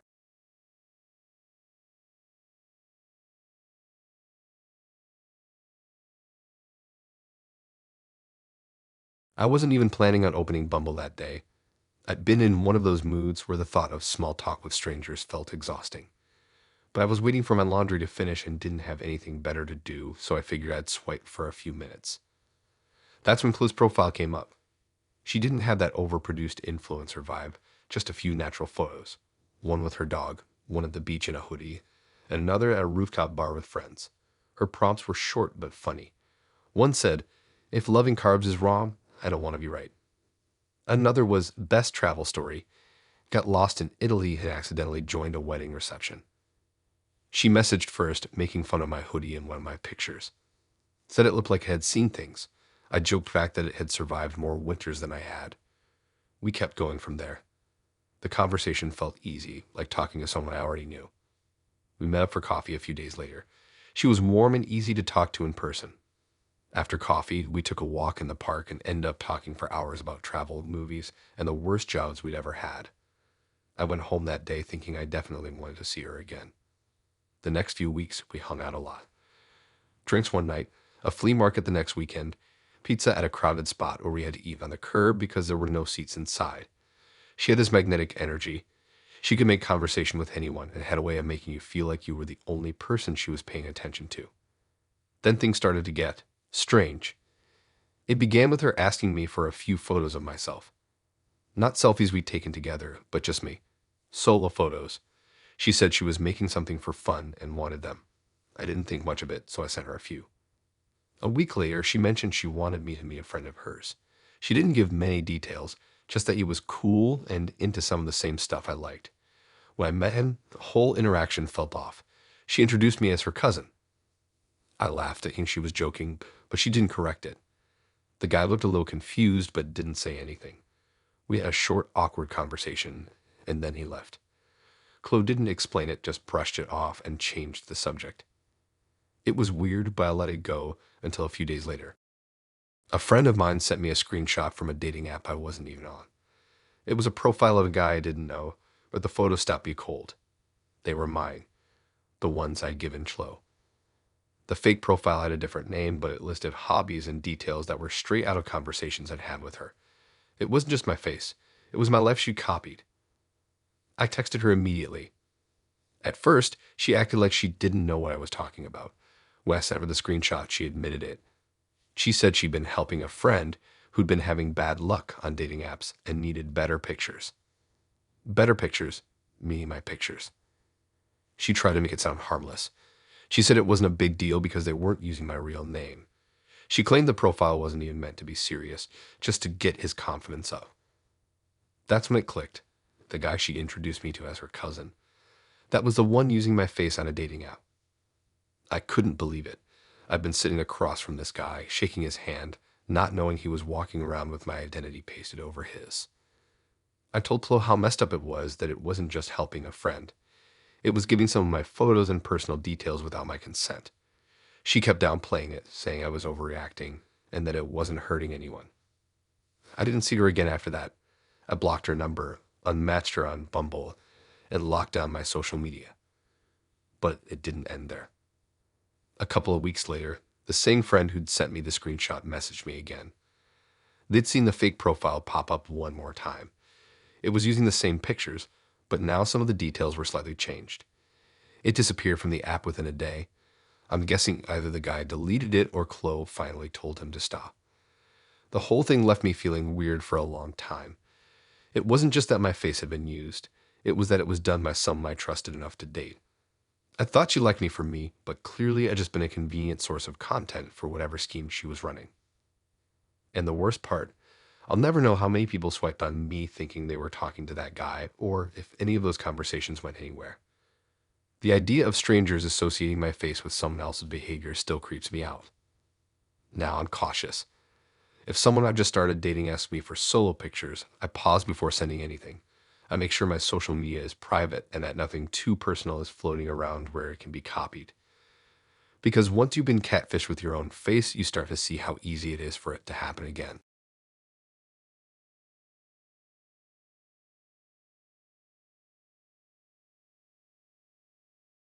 I wasn't even trying to find anything serious when Adam showed up on my Hinge feed. It was a Thursday afternoon. I was supposed to be doing laundry, and instead I was sprawled on my couch, swiping. His profile wasn't one of those overdone ones where every picture looks like a stock image. It was simple. One shot of him hiking the woods, one with a scruffy looking golden retriever, and another in a kitchen, tossing pasta in a frying pan like he knew what he was doing. His prompts were straightforward, most spontaneous thing I've done, driven to the coast at 2 a.m., that kind of thing. Nothing cringy, nothing overly try-hard. He messaged first, "You seem like trouble." Normally that would make me roll my eyes, but there was something about the way he phrased it, almost teasing, that made me play along. I wrote back, "Only the fun kind." That kicked off a back and forth that lasted most of the evening. We met for coffee that weekend at this little cafe tucked into a side street. He walked in wearing jeans, sneakers, and a hoodie, looking exactly like his pictures, which was refreshing. A lot of people looked nothing like their profiles. He had a calm confidence about him. We sat down, and before I knew it, we'd been talking for over 2 hours. The date started coming pretty easily after that. Dinner at a pub, a walk along the river Sunday mornings at an outdoor market. He texted every day, never left me wondering when I'd hear from him. It was easy. I started thinking, okay, maybe this could actually go somewhere. Then came the conversation that set the tone for what happened next. We were sitting on a bench by the river, coffees in hand, talking about dating apps. He said, "I think once you find someone you actually like, you should stop swiping. Otherwise, you're not really giving it a fair shot." I agreed. That's when he asked if I still had Hinge on my phone. I told him I did, but I hadn't been using it much. He smiled and said, "You should delete it." It felt like a natural step, kind of symbolic. If we were both going to see where this went, why keep the apps? So that night, I deleted my Hinge account. Over the next couple of weeks, nothing seemed different. We still texted all day, saw each other several times a week. If anything, it felt like we were getting closer. I didn't even think twice about having deleted the app. Until the night everything tilted. We were at a quiet bar on a Friday night, just talking over drinks. At one point, Adam about to grab us another round. His phone was sitting on the table and the screen lit up. I wasn't snooping, it was just right there. But I saw the notification. "Hinge. You kinda knew like." My stomach sank. When he came back, I didn't say anything right away. I didn't want to make a scene in the middle of a date. But then, halfway through his drink, he picked up his phone and started swiping like it was nothing. "You're still on Hinge?" I asked. He looked up, unfazed. "Yeah, I'm just making sure I made the right choice." I blinked at him. "You told me to delete mine." He shrugged, totally casual. "Yeah, because I wanted to focus on us without distractions. But I still want to see what's out there, you know? I don't want to lock myself in too fast." It was one of those moments where everything in my head rearranged itself. I thought we made a mutual decision to commit to seeing where this was going. In reality, he just wanted me off the market while he kept shopping. I didn't blow up right there, but I pulled back. I started noticing other things. The vague, "I'm busy" texts on nights we usually hung out. The occasional offhand comment about funny messages he'd gotten. He was actively keeping his options open while making sure I wasn't. A week later, I brought it up again. I told him it didn't sit right that he'd made such a point of me deleting my account while he stayed active. He didn't even try to deny it. He said, "I like you a lot, but I want to compare connections before I decide." Compare connections, like I was part of some sample pack he was testing out. That was my breaking point. I told him I wasn't interested in competing for his attention. If he wanted to compare connections, he could do it without me in the lineup. He just said, "Fair enough," like I canceled a dinner reservation. No emotion, no trying to fix it. That told me everything I needed to know. After that, we didn't speak again. A couple of weeks later, a friend told me they'd matched with him on Hinge. Same pictures, same looking for something serious line. The irony wasn't lost on me. He was still telling people he wanted something real while keeping a rotation of options. Looking back, I realized it wasn't just about him dating other people. It was about control. He wanted me committed while he stayed free. He framed it as us focusing on each other, when it was really about making sure I wasn't a free agent while he still was. Now, if someone I've been dating suggests we delete our apps together, I make sure we're actually doing it together, as in both phones out, deleting at the same time. And even then, I keep my eyes open. Because once you've been ADM'd, you don't make that mistake twice.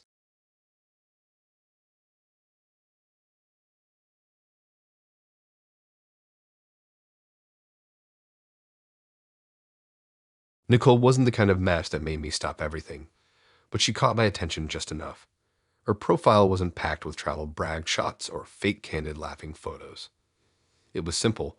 One picture of her holding a basket of peaches at what looked like a farmer's market, another on a hiking trail with messy hair and a bright smile, and one sitting in a coffee shop, chin resting in her hand like she was mid-thought. Her bio was short and a little vague, into road trips, good coffee, and bad jokes. I figured she seemed approachable, maybe a little more grounded than most. We matched on Monday night. Her first message was about my profile saying I liked Thai food. She asked if I could handle it real spicy or just Instagram spicy. I told her I was a medium heat person, and apparently that meant I was soft. It turned into this whole joke on me being the kind of person who drinks milk after eating salsa. We chatted for a few days, and she suggested we meet for coffee that weekend. The cafe was one of those trendy but cozy places with hanging plants, wood tables, and a giant chalkboard menu. She walked in wearing a chunky sweater, jeans, and sneakers, holding a coffee from a different cafe, which made me laugh. She said she grabbed it on the way because she didn't want to risk bad coffee before she met me. In person, she was relaxed and friendly. We found a table in the corner and conversation flowed.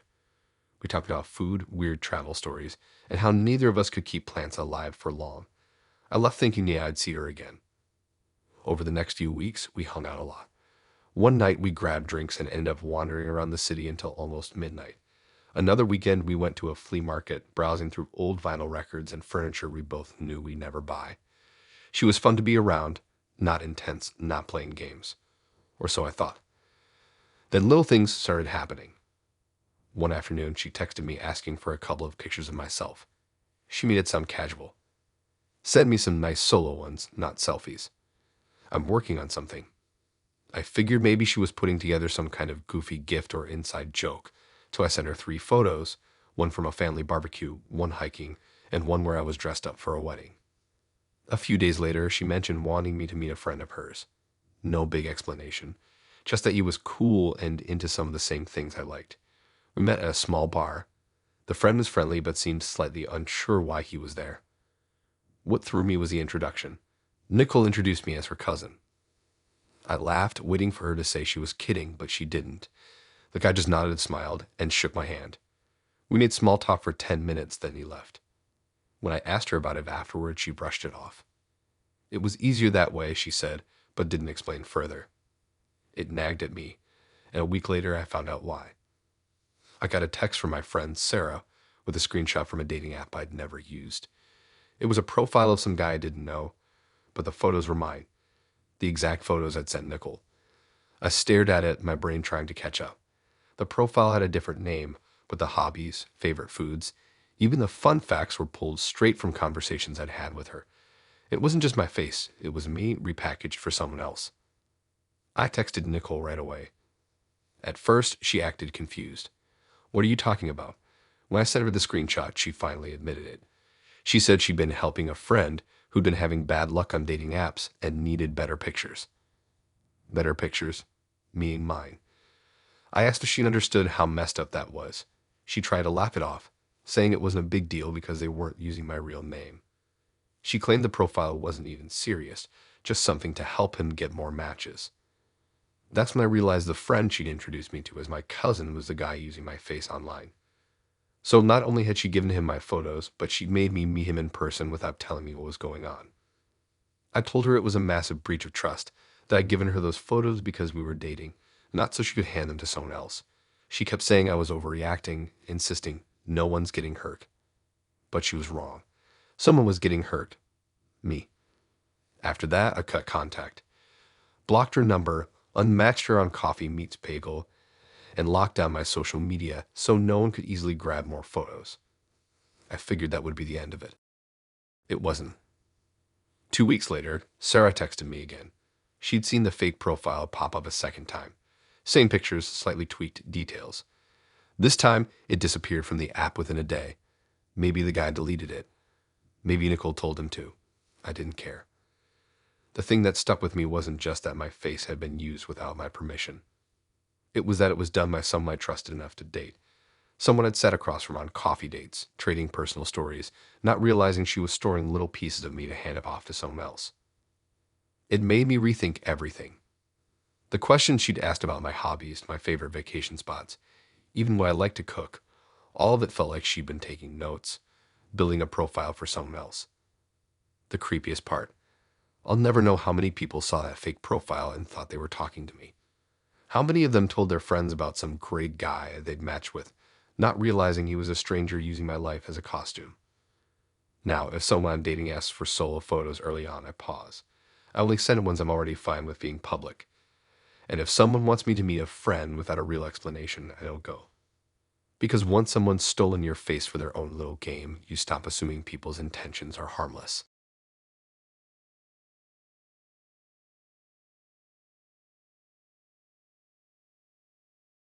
Jake's profile didn't exactly scream amazing boyfriend material, but it was interesting enough to stop my usual autopilot swiping. He had a mix of casual, normal-looking photos, one in a hoodie, one hiking somewhere with a nice view, and another at what looked like a backyard barbecue. No cringe quotes, no weird shirtless gym selfies. His bio was short, big fan of chill nights, exploring new places and good company. We matched on a Wednesday night. His first message wasn't the usual, hey, or some awkward pickup line. Instead, he asked, what's your go-to midnight snack? I told him nachos, but only if they had way too much cheese. He laughed and gave me this full, overly specific ranking of late-night foods, which somehow turned into a 45-minute conversation about snacks, cooking disasters, and the weird food combos we'd both tried. We set a coffee date for that weekend. The cafe we picked was small, with mismatched chairs and the smell of fresh bread coming from the kitchen. He was already there when I arrived, sitting by the window.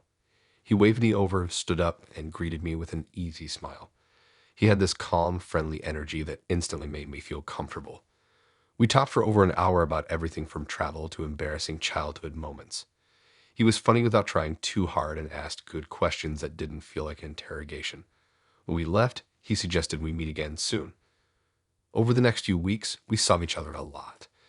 Drinks at a low-key bar, a movie night, even a long walk through the park one evening just to get ice cream.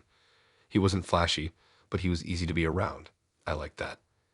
Then I started noticing something strange. Whenever we were out, at a cafe, a bar, or even walking somewhere, Jake always seemed very aware of his phone. Not constantly texting, but every time it buzzed, he glanced at it quickly and sometimes smirked before sliding it back into his pocket. It was subtle enough that I didn't think much of it at first. But one night at his place, we were watching a movie and he got up to grab a drink from the kitchen. His phone lit up on the coffee table. The preview of a message read, "Dude, you're gonna love this one." It was from a Discord chat. When he came back, I asked, "What's that about?" He brushed it off. "Just a dumb group chat with my friends. Inside jokes." He changed the subject quickly. I let it go. A few days later, he told me a funny story about a girl he'd gone on a date with before me. It was oddly specific, describing her clothes, her laugh, how she ate a burger, all framed to make her sound ridiculous. I laughed politely, but it felt off, like he was telling it for an audience bigger than just me. I didn't have to wonder for long. A week later, my friend sent me a screenshot with a message. "Isn't this the guy you've been seeing?" It was from a Discord server. There was a picture of me, taken on our second date. He must have snapped it when I wasn't looking. Under it, he'd written a paragraph about our date. Not we had a nice time, but a breakdown of my outfit, little quirks he'd noticed, and some of the things I'd said. It wasn't flattering. It was mocking. I scrolled through the rest of the screenshots she sent me. There were other posts from him too, different women he'd gone out with. Each one had pictures, clearly lifted from dating profiles or snapped while on the date, and a review that made them sound like bad punchlines. The guys in the server responded with their own stories. It was like a competition for who could share the most cringe date. They'd rate them, laugh at them, and Jake was clearly an active contributor. I texted him immediately. "Why is there a picture of me in your Discord chat?" At first, he denied it, said it must be someone else with the same username. When I told him I'd seen the photo and the exact outfit I'd worn on our date, he stopped pretending. His excuse? It's just for laughs. Everyone does it.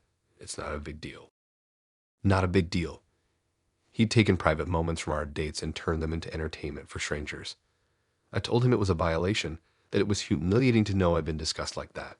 He doubled down, saying I was overreacting, and that he never used my full name, so no one really knew who I was.